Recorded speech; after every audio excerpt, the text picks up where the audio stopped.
Have you seen the viral kubeta? At yung mga atletang nagutom. Guess, which one Cayetano cared about? Noong 2019, the Philippines had the golden opportunity. Hosting the Southeast Asian Games should have been our moment to showcase Filipino excellence, hospitality, at world-class organization.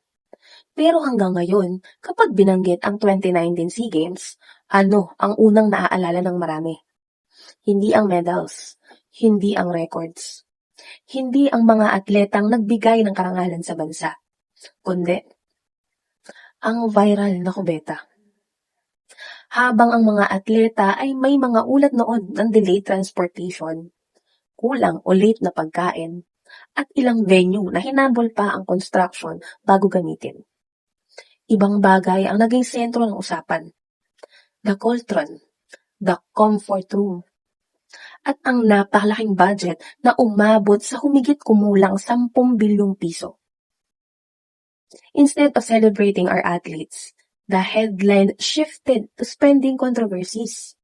Nakakahiya.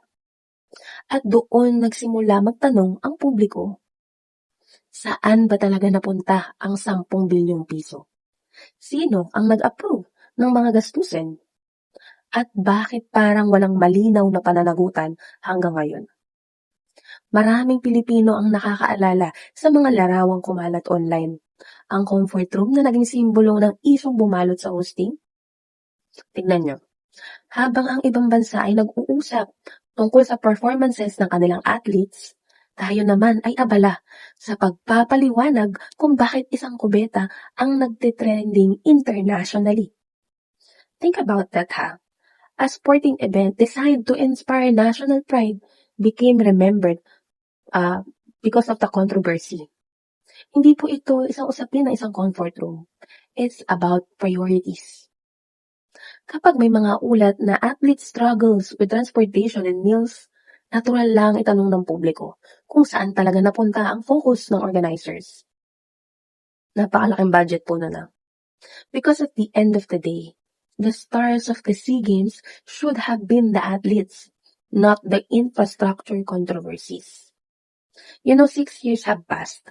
Pero hanggang ngayon, marami pa rin ang naghihintay ng kumpletong sagot sa mga tanong na iniwan ng 2019 SEA Games. Dahil ang tunay na legacy ng isang malaking na event isn't measured by how expensive the facilities were. It is measured by how well you serve the athletes. Protected public funds and earn the trust of the Filipino people. At ang usaping iyon, marami pa ring Pilipino ang naghihintay ng mga sagot.